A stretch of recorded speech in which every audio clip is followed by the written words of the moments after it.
আসসালামু আলাইকুম সবাইকে। আশা করি সবাই ভালো আছেন। আলহামদুলিল্লাহ আমি ভালো আছি। তো আজকে আমি ছোট মাছ ভাজি করব। তো ছোট মাছ আমি এখানে নিয়েছিলাম 1 কেজি।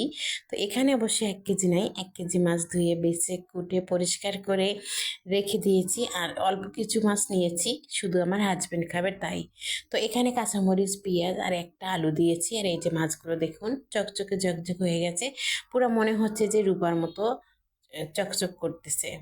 তো যাই হোক, পরিষ্কার করে নিলে তো অবশ্যই পরিষ্কার দেখাবেই, একটু খাটনি হয়ে গেছে। তারপরে এখন আমি হাত দিয়ে এভাবে মেখে নিচ্ছি। আর এইভাবে মাছ মেখে যদি বসায় দেন তবে কিন্তু খুব ভালো হয় খেতে। তো তাই আমিও করলাম, খুবই ভালো হলো। তো এভাবে একটু হাত ধোয়া পানি দিয়ে দেবো, এখানে আর কোনো পানি দেব না। এই পানিটুক দিয়ে আমি রান্নাটা কমপ্লিট করব। তারপরে এই যে এখন চুলে বসিয়ে দেবো। আসলে এটা শুধু আমার হাজবেন্ড খাবে, কেন বললাম যে ছোটো মাছে নাকি অনেক পুষ্টিগুণ আছে, যেটা চোখের খুব উপকার। তো আমার হাজবেন্ডেরও একটু চোখে প্রবলেম আছে, তো যদি ছোটো মাছ খায় এমনিতেও পছন্দ করে, যার জন্য আমি একটু কষ্ট করে হলো এটা তৈরি করে দিই। যখন আর কি ছোটো মাছ আমার সামনে পড়ে তখন আমি নেওয়ার চেষ্টা করি। যেহেতু আমার স্বামীর টাকায় আমরা চলি, তার ইনকামে আমরা খাই, তো তাকে যদি একটু ভালো রাখি নিজের ভালো লাগে।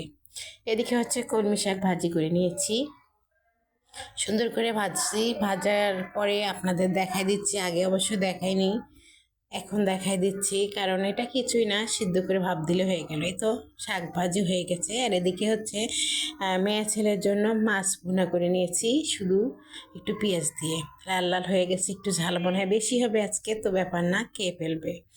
এই তো আমার হাজবেন্ডের তরকারিটা হয়ে গেছে। আলহামদুলিল্লাহ সব খাবারই ভালো ছিল।